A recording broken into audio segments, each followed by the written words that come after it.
Have you ever tried to paint the whole concept with one color? Today we are going to paint a dark, misty green forest landscape using just one color. Let's get painting. Today I'll be using sap green and ivory black from Winsor and Newton Cartman watercolor series.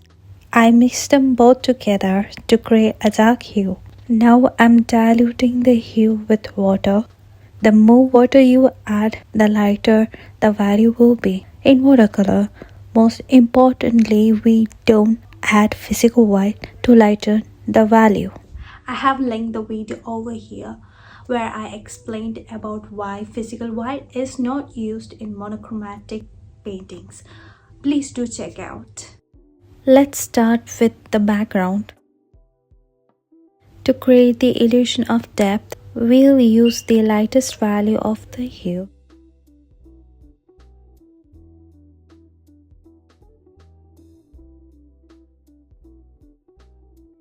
Notice how soft and faded these trees look. This is the key to creating that misty atmospheric effect. Once the background layer is dried,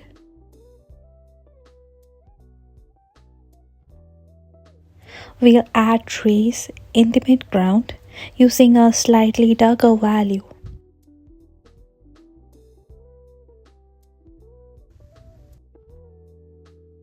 As we move forward, trees will get darker. Darken up the paint by trying to stay in the mid value.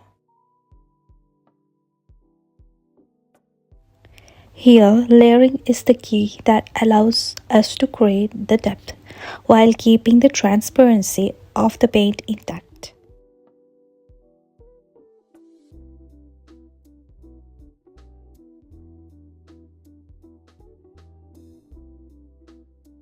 Now we'll use the darkest value to paint the foreground trees.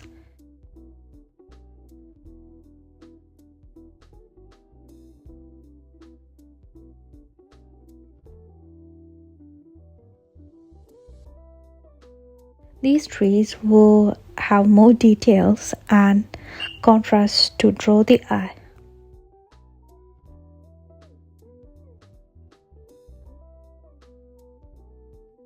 These trees look prominent and defined comparing to those ones in the background.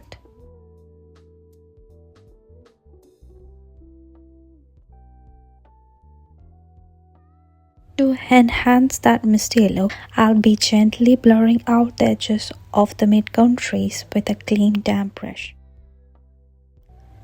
This will make the mist appear like it's floating between the trees. We'll finish by adding a few more dark details in the foreground and refining the layers until we are happy with the composition. And there you have it. A dark, misty green forest landscape. Monochromatic painting is a fantastic way to practice value, contrast and depth. I hope this tutorial inspires you to try it out. If you enjoyed this video, please don't forget to like, subscribe and hit that bell icon. Thanks for watching. I'll see you in the next video. Till then, take care. Bye-bye. Please check out this previous video where I explain in detail and techniques that can help you to paint a whole composition of monochromatic paintings for yourself.